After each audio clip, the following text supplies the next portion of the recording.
We're so glad you're joining us. We're going to give everyone a minute to get settled while we ourselves get settled, although we are settled. We've been settled for a little bit.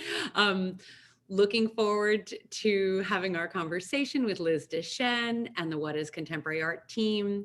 And while you're tuning in, if you want to let us know where you are, Sean, I can see is at the museum. I'm at home. Sophie, where are you? I'm at home in Greenpoint, New York, Brooklyn. All right. York. So someone from Harlem. Great. Anyway, Arizona. That's where my husband's family is from. Los Angeles. Sean and Sophie, can you see where everyone is? Oh, it's so great. Hong Kong. Roma. The Philippines. Buongiorno. Hong Kong. Uruguay. Lovely. Texas. Ireland. So great. Oh, amazing, amazing. I hope we're recording somewhere else. Bonsoir from Paris. Israel. I love it. Sean, this is a test to see how many people you can greet them in the language in which they're from. Pakistan. Salam, aap kaise hain? Romania. I saw Romania, Sean. Romania. I think, I don't know Romania. Okay. Namaskar. Montauk. Good. I love Montauk. Yeah, from all over the country and all over the world. Amazing. Greece. Kalispera. Yasas. It is really one of my favorite things about Coursera Absolutely. and seeing through photographs and what is contemporary art is how we can all come together here, even if we are all over the world, literally. I am Sarah Meister. I'm a curator in the Department of Photography at the Museum of Modern Art. I am also the lead instructor for Seeing Through Photographs, and welcome. We will have 1 hour together today. We will be joined by the incomparable Liz Deschenes. We'll get to her in a moment, but I'm going to go through a few housekeeping details to start. The session will be an hour long and we are recording it.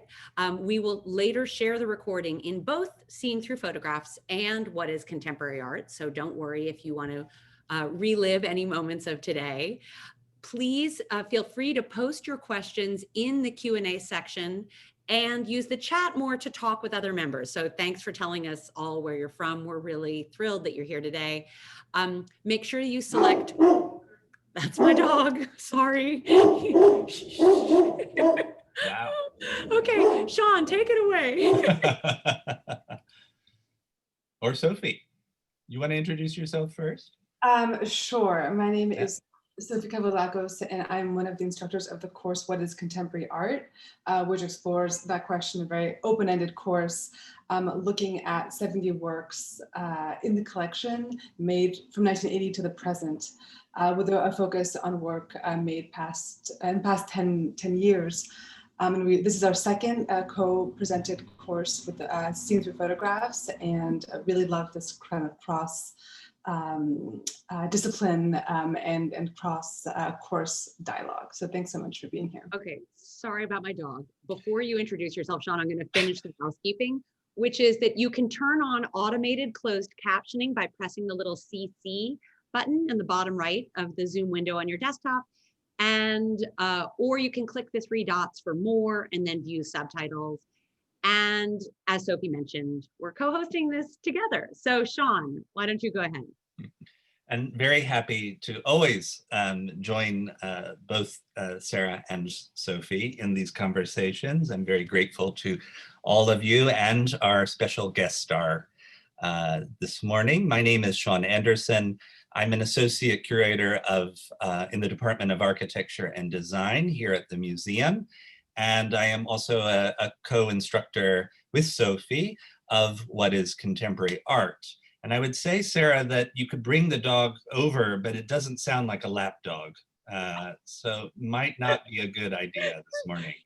It's when he barks at his dog walker, even though he loves his dog walker, but it's his way of protecting me. Okay, but let's get to business here. We have a lot to cover. We have a surprise guest today before we bring Liz in, and that is our very own Lee Ann Daffner. Lee Ann, where are you? Here I am. Can you see me? Not quite yet, but we will be Okay. able to soon. We can hear Hi, you. everybody. So some of you, well, Lee Ann, may I introduce you? Sure, absolutely. So Lee Ann Daffner is the Andrew Mellon conservator at the museum. If you are a part of Seeing Through, there you are. If you're a part of Seeing Through Photographs, you've had the good fortune of hearing Lee Ann talk about the works in our collection before. And can we go to sort of a general view and bring Liz in too? I feel like we're already 5 minutes in and we haven't seen the main event. And the main event being the great Liz Deschenes. Hi. So here we all are. Whoops, Liz, you're muted, but I see you, which is good. So the reason Lee Ann is here is that what I fondly remember many conversations that Lee Ann and Liz and I had together when we were bringing one of her very important and materially complicated works into the museum collection, and just hearing things from Lee Ann's perspective. I know it's something that Liz and I both enjoy greatly. So Lee Ann, we're going to be asking Liz to tell us a little bit about her work and where she comes from. But as she's going through that, if there's anything from a material perspective that you would like to weigh in on, I think all of us would welcome that. So Liz, welcome. Thank you for joining us today. Where are you? For starters? I'm on 13th between 7th and 8th Avenues Okay. in New York City. Right, in New York City. And I'm delighted. We have an international group, 13th Street. There are a lot of 13th Street. Yeah, absolutely. I'm delighted to be with you all this morning, and happy to share, whatever perspectives on the work, that I can bring forward. Well, there are a lot. And I think, in some ways, your work is a big departure from some of the things that we've been talking about in Seeing Through Photographs. And it's a perfect point of intersection for us through what is, your work is featured both in the relaunched version of Seeing Through Photographs. So there you're in week 2 of the course, where your tilt swing 360-degree field of vision, version 1, is featured, which is also featured in week 4 of What is Contemporary Art. And we had a little bit of a debate amongst ourselves as we were doing our revisions, should we have works of art that overlap in both courses, or did that seem redundant somehow? And with you and with this work, it felt like there were so many different modes of approaching it in terms of the questions that they're asking in What is Contemporary Art, about the position of the viewer with respect to this installation, which is really a fair description of it. Or for us, we feature it in thinking about the moon, which is, of course, part how it was exposed, and a different way of thinking about how the moon might register in a photograph. So why don't we, though, if we don't mind, go to some of the pictures that we pulled up to help give our learners a little bit of a better sense of your career, where you came from. So you should, if you don't mind, Liz, narrating some of these images, you can talk about them specifically, or but if you'd also just sort of frame a little bit about how when you knew you wanted to be an artist and how you came to photography, I think everyone would be interested to hear that to begin. Yeah, I had to write a autobiography in 2nd grade. Good, perfect. In that autobiography, I wrote, when I grow up, I want to be an artist. So I don't remember a time when that was never an aspiration. And I actually used my 2nd grade autobiography as my my portfolio for admission to art schools. one part of it anyway. So there was never. You have other claims to fame, but that's a great way to begin. Yeah. So since 2nd grade, and I did want, as an overview, to talk about 3 tenets of the work, because you've already pointed out some of them. So I think that there's this, hopefully, a few things going on. There's the material conditions of photography, there's the conventions of display, and there's the viewer's movement. And those three, let's just call them subjects, are always working in relationship to each other.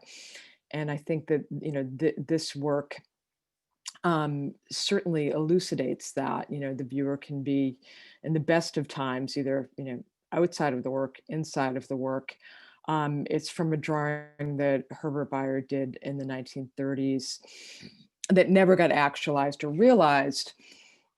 And these panels would have supported paintings, and much of the work puts photography as subject matter, not as an afterthought or a secondary thought, but as a primary condition to the work. So these are all Silvertone photograms, and they were made, as aforementioned, at night, and they use really the most basic chemicals and photographic paper to arrive at, as Lee Ann can attest, a rather unstable, ever-changing photographic surface.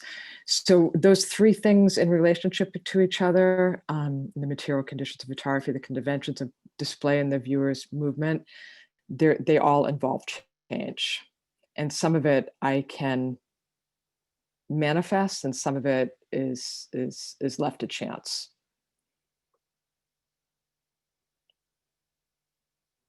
I'm muted. But maybe, since we can do two things, Liz, you can choose. We can either go forward and you can cue the next slide and then talk about a bunch of them. We certainly want to return to this one, as it is featured in both the courses, and as a lot invite Lee Ann to talk about some of this precarity and material shiftiness of it.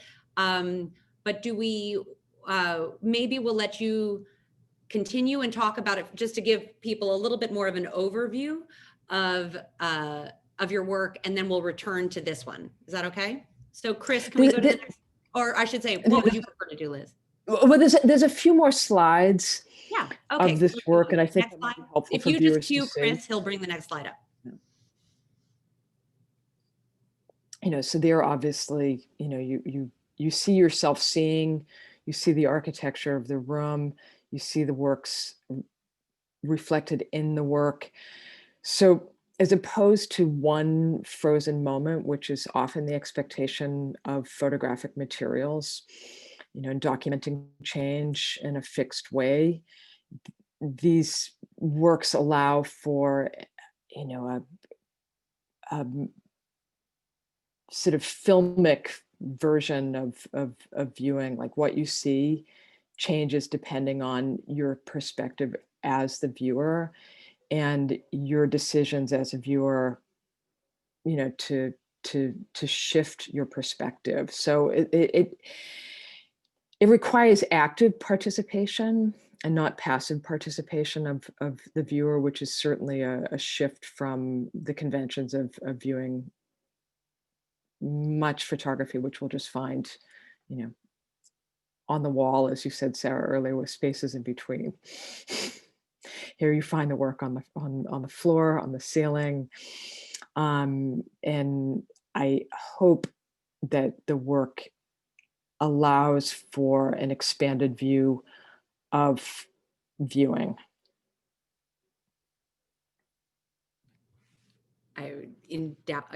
Without question, it does. But let's keep going. Liz, if you say to Chris, go to the next slide. Oh, here's another view when it was first. This was when it was first shown, right? It was first displayed at Miguel Abreu Gallery in 2009.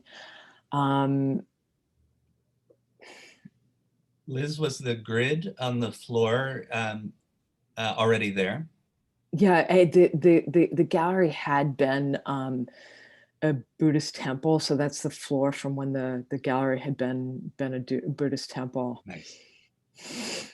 And Liz, we had actually in our last contemporary office hours, we had a question that kind of left in the last 5 minutes that left Sean and I kind of thinking, that was, where does sculpture end and installation begin?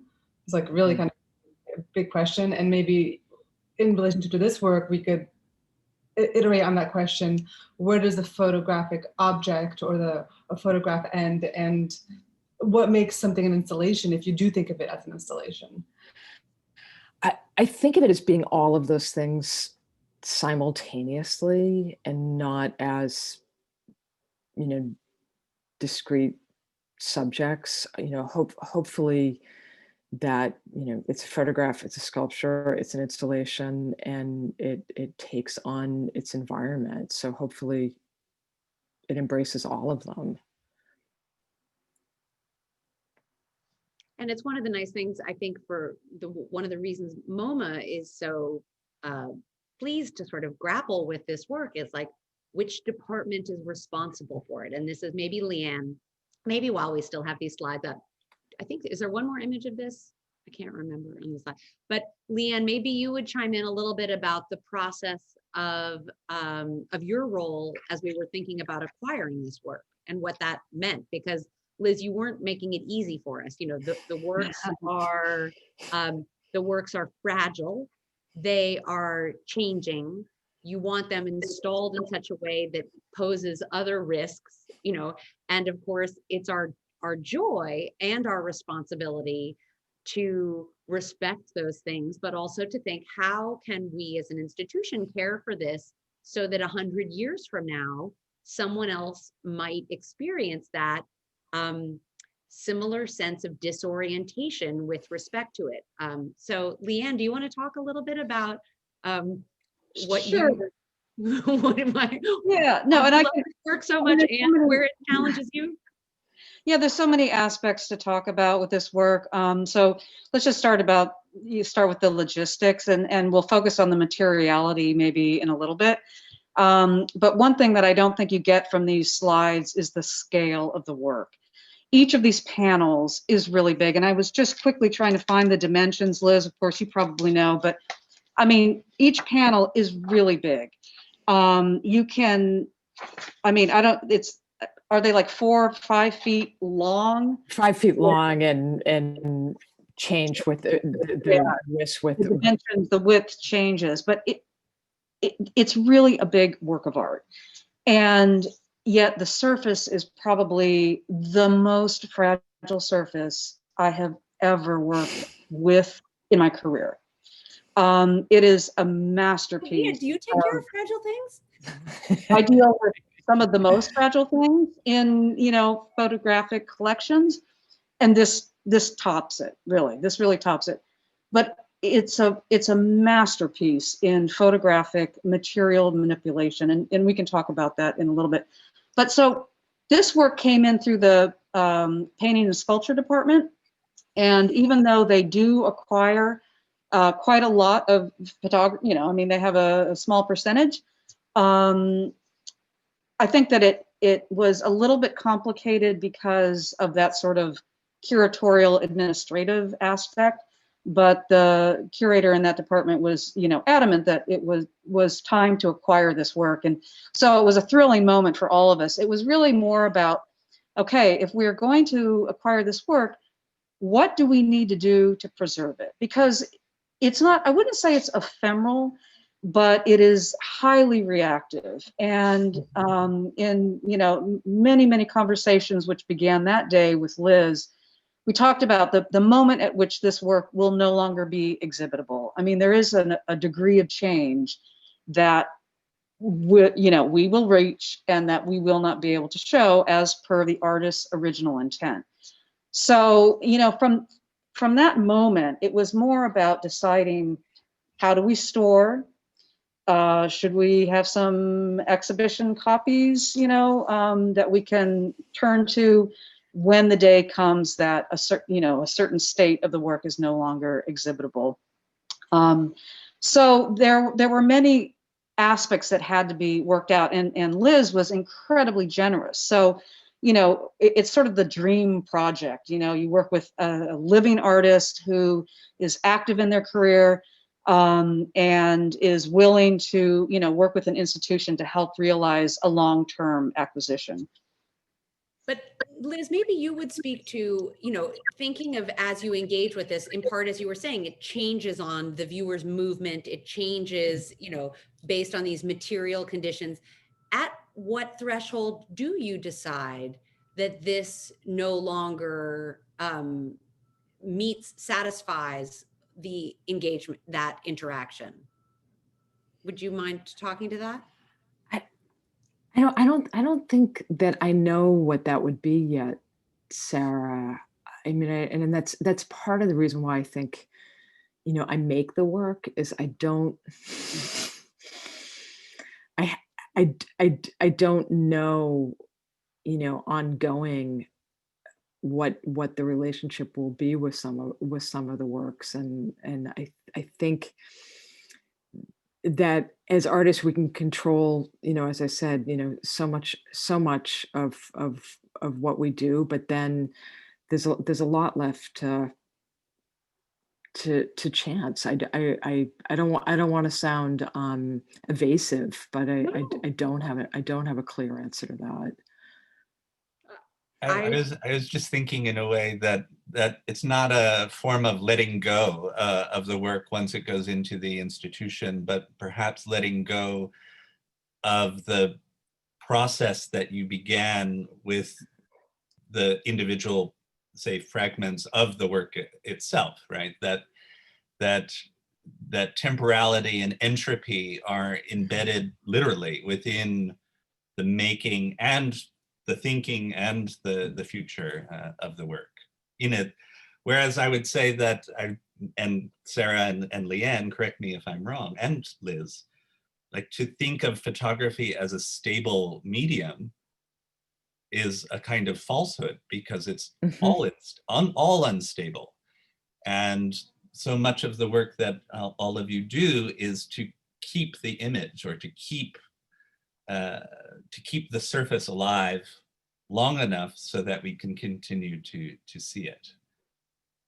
I think that there's a continuum and a range, and I think most materials, will age at different rates. And, photography falls into one category that is slightly more reactive in some respects. And so it is, relative. But yeah, we definitely, it's not that we want to stop the clock the moment something enters a collection, but we want to understand how to, prolong the useful life and appreciation of the work.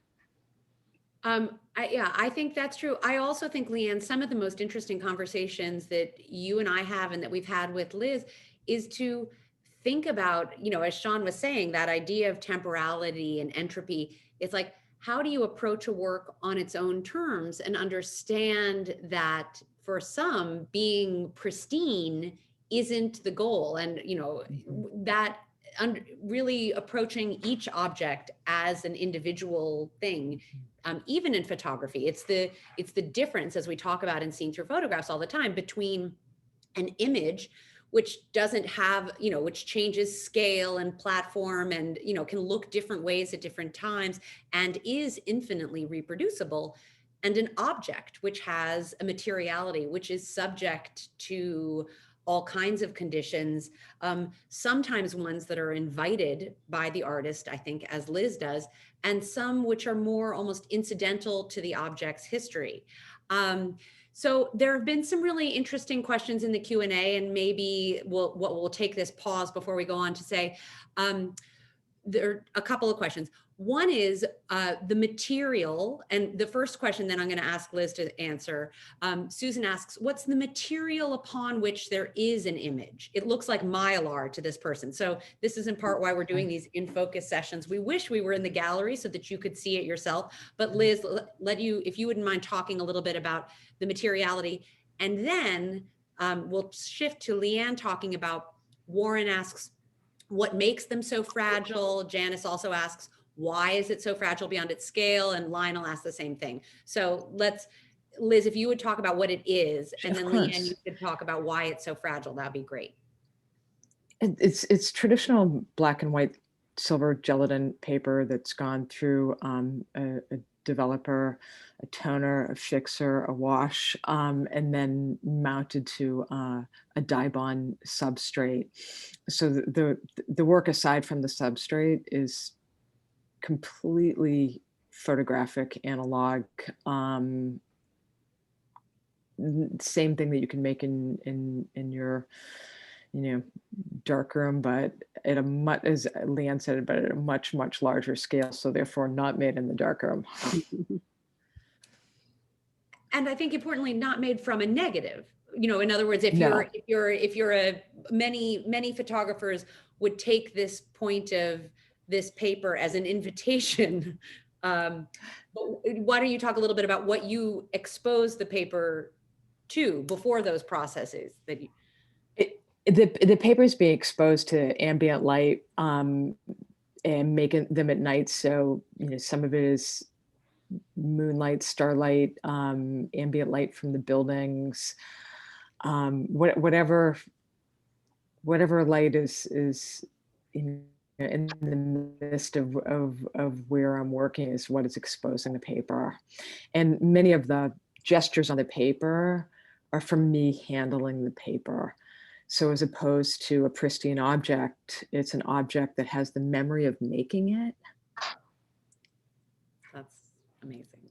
So Lee Ann, would you talk a little bit about why they're so fragile? And then Karma also asked, what environmental factors such as humidity or whatever would make that experience change, even if Liz declines, rightfully, I think, to say at what point she knows that would reach its threshold. Sure. So as Liz said, these are sheets of photographic paper. Each one of those panels is one sheet of paper that's been mounted. The thing about gelatin silver photographs is that the silver in the paper, we know from historic photographs, over time, ions from the silver molecule can migrate to the surface. And when they hit the surface and they react with the oxygen, they turn into the silver mirroring, which is literally a metallic silver. So we see that in our family photographs or flea market photographs, and we recognize and understand the mechanism that that happens over time. What Liz has managed to do is figure out how to force the photographic paper to bring all of that silver literally to the surface evenly.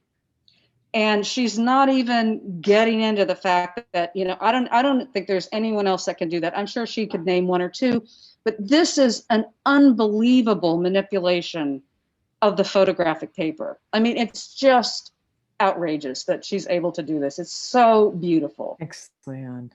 It really, I've just never seen anything like that. So the silver is all on the surface. She has fixed it, so it's not going to continue to print out. And as she says, there is a little activity that she gets from the the night light, and then of course from her own physical manipulation. But what happens is that, so when you see these things when they're pristine, and she's shared samples with me, so I know that what they look like when they're first hot off the press. They really are almost mirror-like. What happens is that silver has a tremendous affinity for sulfur, and sulfur is everywhere. In fact, the silver-sulfur bond is probably one of the most stable chemical bonds for, a noble metal. And so so it's like you have these two components that are always wanting to be together. And sulfur is everywhere, I mean, it's just part of our, part of our life. So the deterioration issues that you're going to see really, yes, they have to do with the environment, a little bit of humidity, which is going to drive the reaction, but it's the sulfur in the air that I think is the primary culprit for these particular works.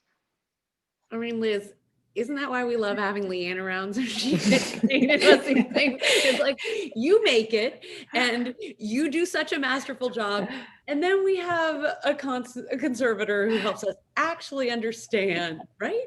I mean, okay, Lee Ann, is it true that on a daily basis, the museum takes some of the sulfur particles out of the galleries. Well, yeah, so we have filters. So our air is filtered. And right now I'm in the conservation lab, and the air in here is filtered. I mean, this is a great place to be, right now for, various reasons. But yeah, so we filter the particles, we filter the air in storage, we filter it in the galleries, and then we filter it in our lab and our office spaces to different degrees. But yeah, you're going to get your sulfur out there. You're also going to get VOCs, which are volatile organic compounds, so it's all the other stuff as well. All right. Sorry, go ahead, Sophie. No, I'm just curious, Liz, if you could talk more about making the work, at the scale of, not only the scale they are, but they're also, as I understand it, is a time-bound element, right? Once you start one of these works, when the moon is out, or you decide to begin it, that sets forth a chain of events, and it's actually quite intensive, right? I think it'd be good for the learners to realize that, people who maybe are encountering digital and analog photography, to really understand how physical it is. And actually, Liz, as you're answering that, I love that question, Sophie, but there are two other learner questions that I think kind of tie into this. Okay. One is Patricia was curious about the thought process behind the placement of the pieces with respect to one another. So a little bit about if you could work that in. And then Sana asked, why not use mirrors or other reflective surfaces? And you kind of got at this at the beginning when you were talking about the three sort of central focuses of your thing, but maybe if you could work that into thinking, why use photographs in this? Because they are so hard, as Sophie was saying. Why don't I start with why use photographic materials? I'm really interested in making photography, as I said, front and central, and certainly, throughout the history of photography, the mirror is a metaphor, and I was interested in making that metaphor an object. So as opposed to, mirror with a memory, actually making photographic objects that behaved as mirrors. So there's a sleight of hand that I'm interested in, and it's about sort of putting, photography has obviously, been secondary or tertiary to, many modes of making, and this is my way of making photography front and central. Certainly plenty of artists have worked with mirrors, from Joan Jonas, to Robert Smithson, onward. And I was interested in sort of displacing that and sort of reifying the importance of photography as a subject, materially and historically. And then to go to your question, Sophie, because I think, there's a performative element to making, the work, to work at the scale outdoors with, large amounts of chemicals, with, trial and error and the physicality of it. And that's obviously something that's not seen, but gets left into the surface of the work. And I'm not interested in, making pristine photographs. I'm interested in how, the making of the work becomes part of the history of the work.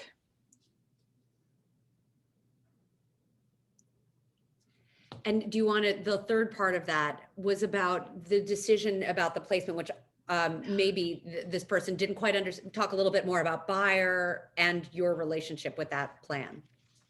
Sure. The drawing that I mentioned in the beginning of the talk by Herbert Beyer for 360-degree vision had a similar configuration, but much more claustrophobic. There was a viewing platform. I've removed the viewing platform. The space was much tighter space.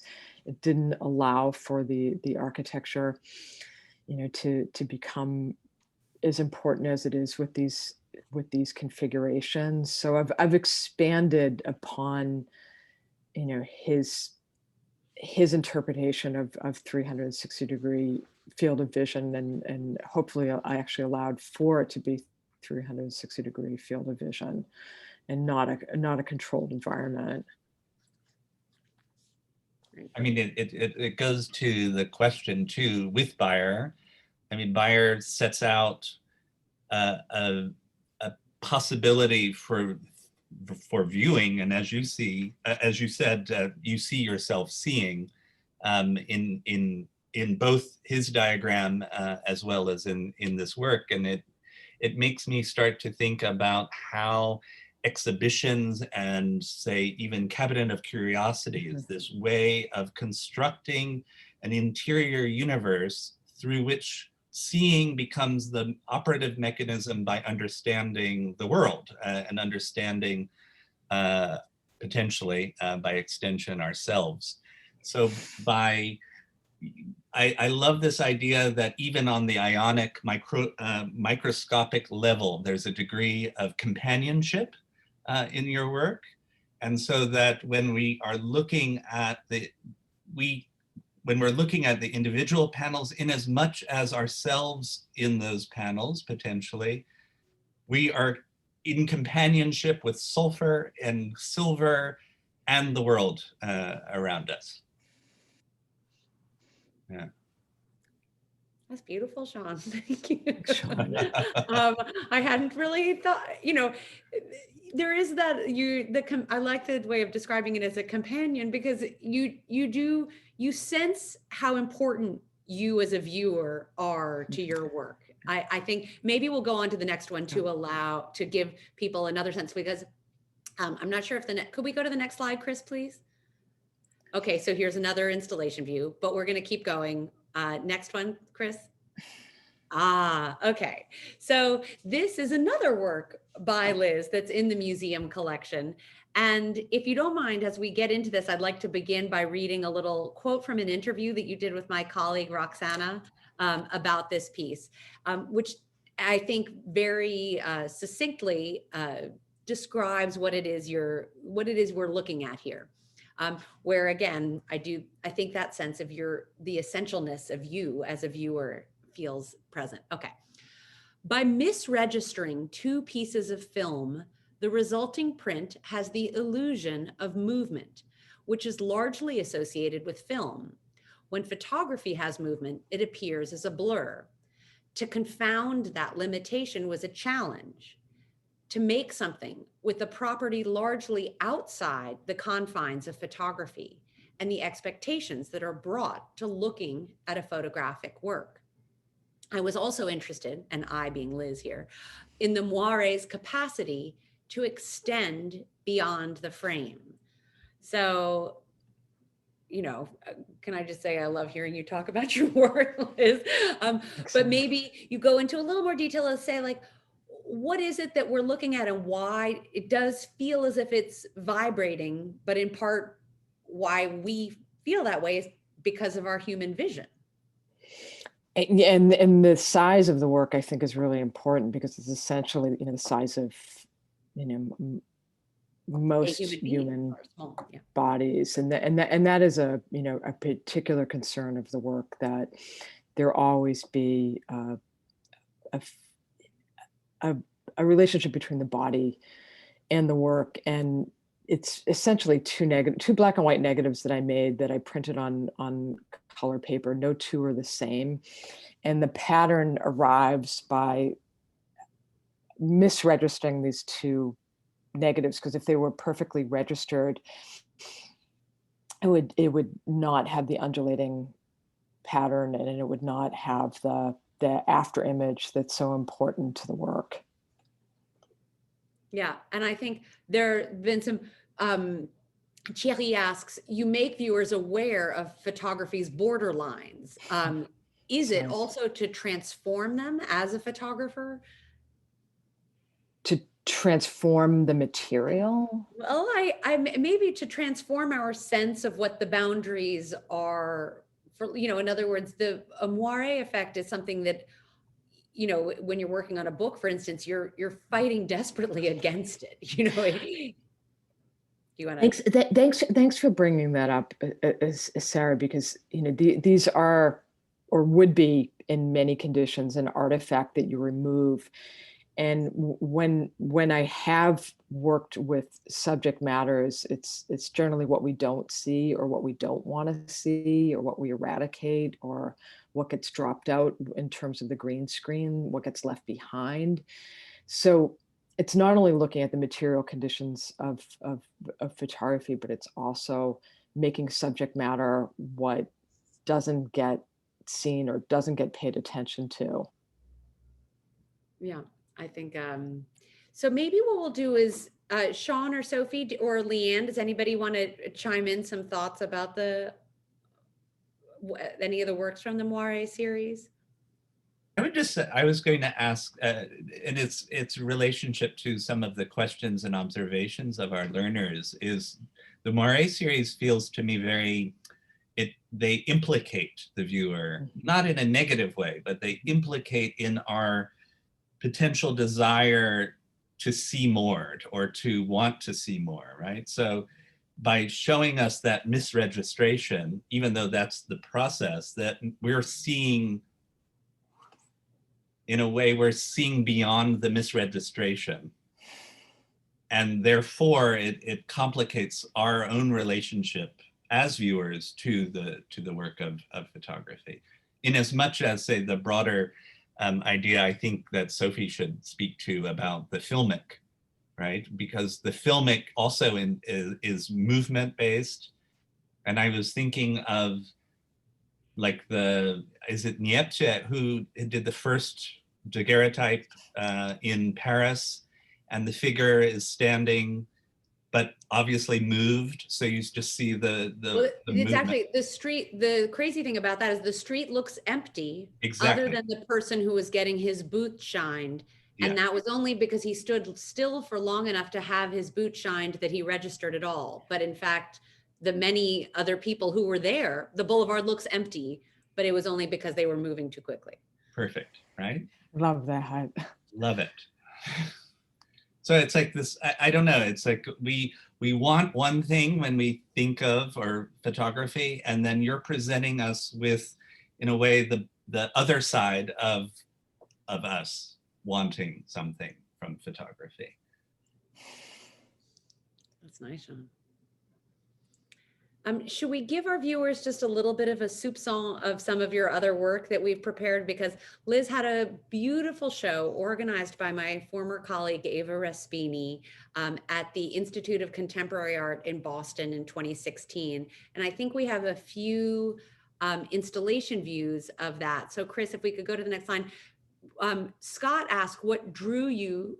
We'll go through the Moire images let's keep going. Oh, this is actually from the ICA, so that's nice. But let's pause here for a minute. So one learner, Scott, asked, what drew you to imageless photography? And this seems an apt question to answer with this. And then Sophie, just fair warning, because it's a green screen, I'm going to ask you to comment too. Well, actually, I wanted to pick Okay, or you start. You know, I just want to piggyback on that question because a question for Liz, actually, I'm just like dying to know, because there's two things. There's cameraless photography, and there's objectless cameraless photography. I feel like a lot of learners maybe, of course, are familiar with radiograms or other like object-based photograms. And I think you made some of those earlier in your practice, maybe not, object-based photograms. Sure. I mean,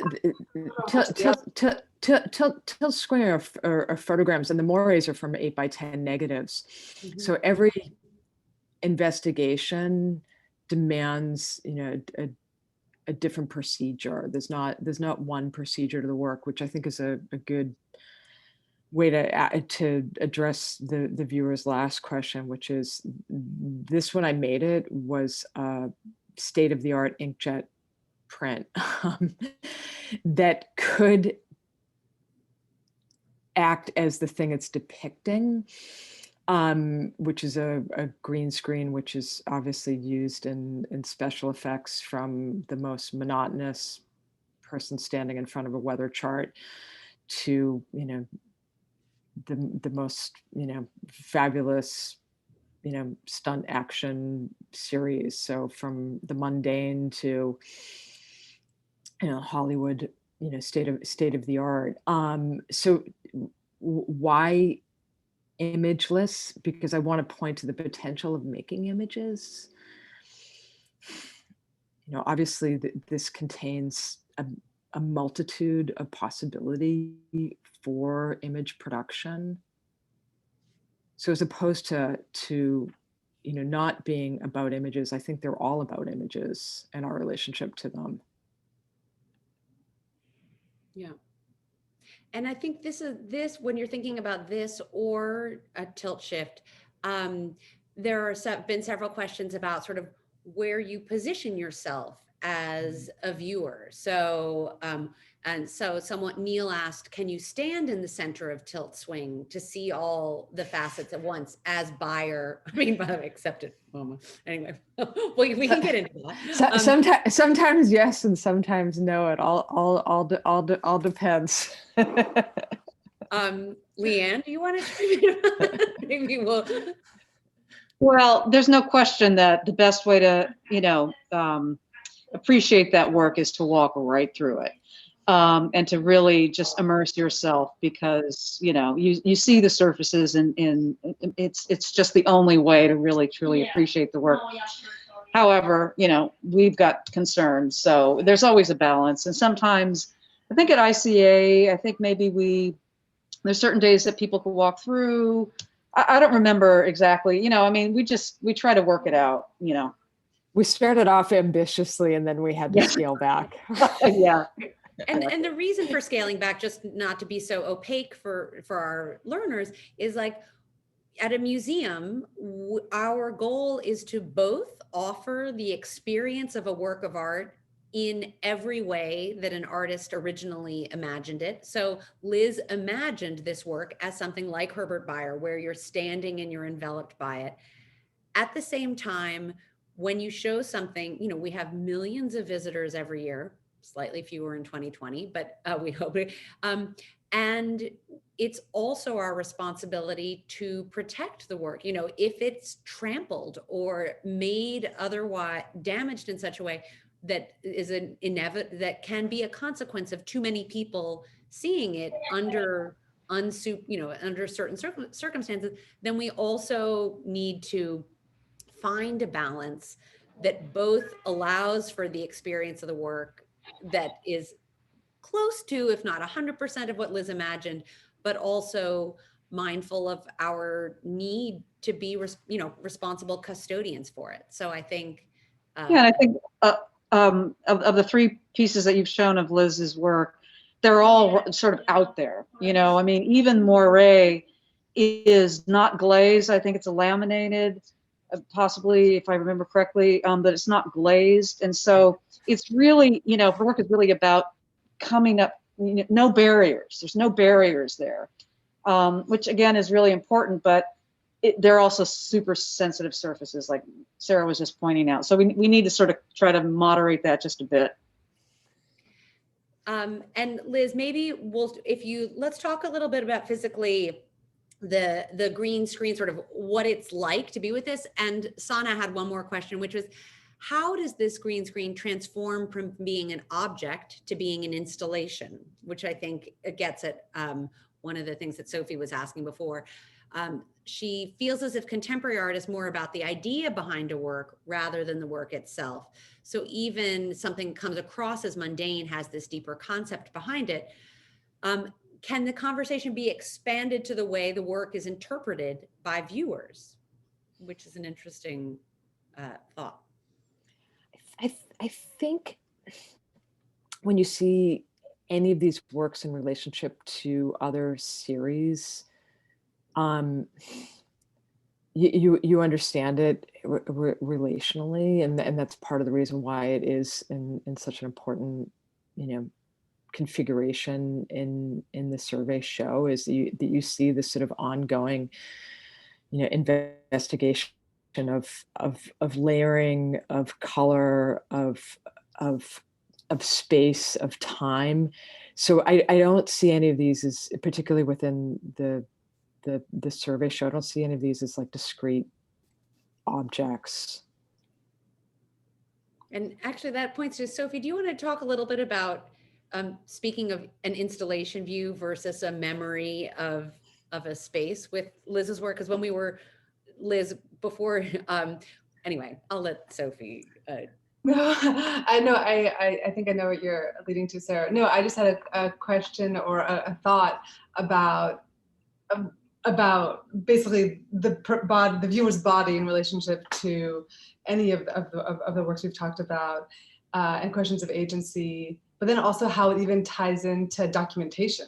Like how do you what kind of documentation do you like to see? What kind of how do you document some of these works where maybe the reflection of the person's body is actually part of the encounter? But that's, as you said, kind of like with the Moiré work, that's something that maybe we would take out in post-production. You're not supposed to see a reflection, perhaps, in documentation, but I love that. Right.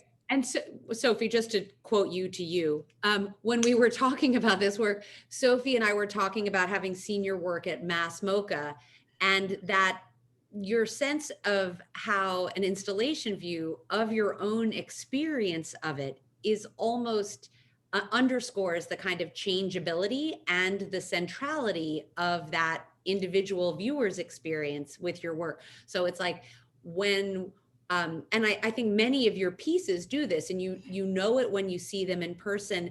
And the pictures that I have on my phone from that I've seen of your work are as individual as my experience of this space and all of these things in relation to one another, which, so, you know, how you re-photograph your work is another layer, I think. This may be of interest to some of your learners. For many years, I photographed works for museums, galleries, artists, and, you know, part of the you know, conundrum with the work is it does and it doesn't document. Yeah. And, you know, certainly, you know, some of the time-based documents of the work might be more successful because you get to see human beings in scale, which Sophie is alluding to. And I think some institutions have done a terrific job with that. Like, you know, what happens when you put a human being, you know, adjacent to some of these works, and, you know, you actually get a multitude of perspectives. I think that all the documents are a pale experience in relationship to actually viewing the work. I love that.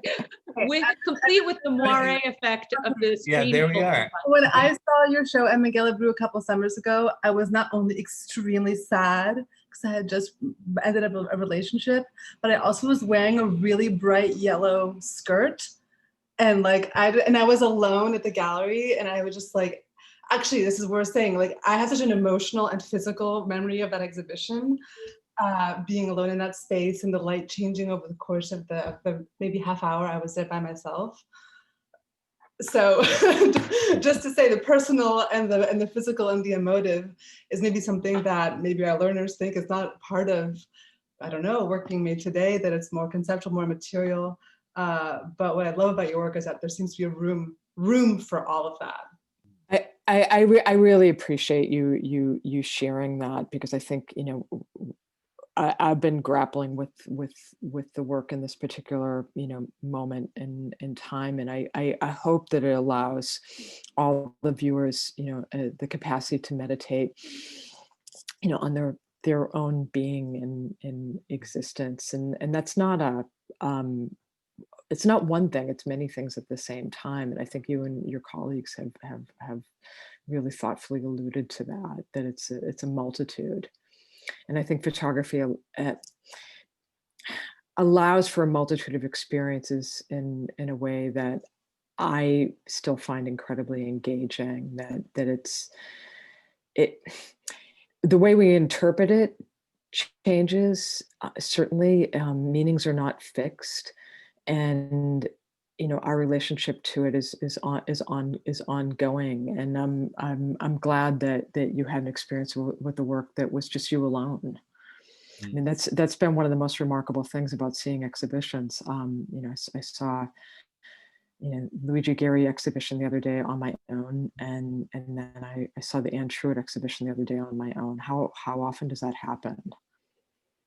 Yeah, I mean, it's one of the, actually, if there's anything, any silver lining to this moment that we're living in, is that there are more of these opportunities to commune with work alone, and it's it offers something.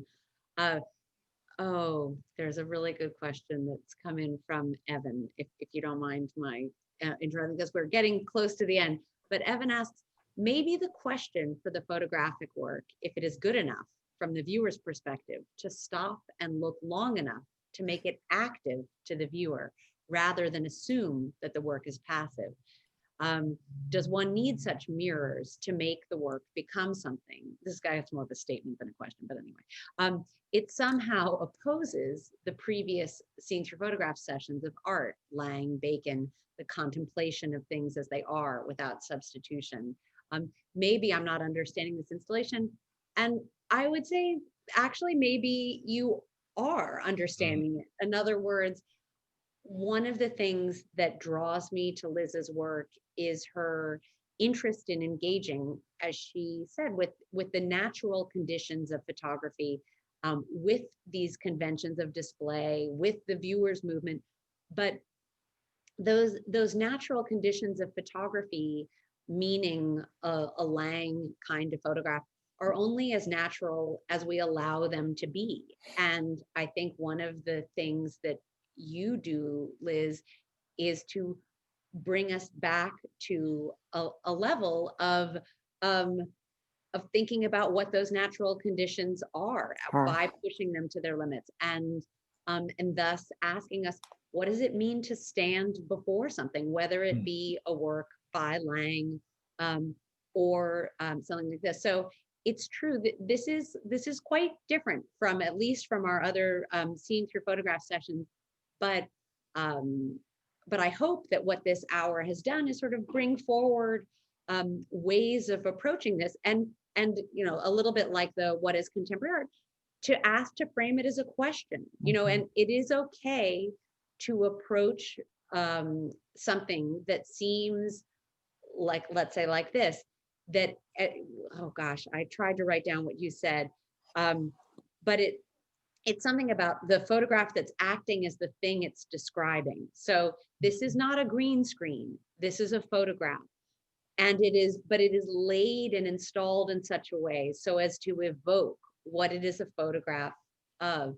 And in sitting with it for long enough to think about what its imagelessness means here, is and to ask the questions that what is contemporary art does as a matter of course. And I almost feel like in seeing through photographs, maybe we don't do enough of that. So anyway, I that's not the last comment of today. I'm just musing.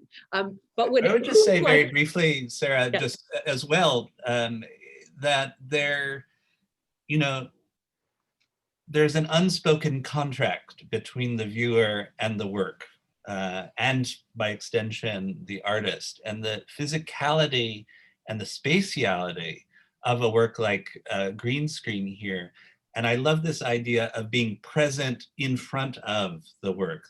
The work is for us, is in as much as we are for it.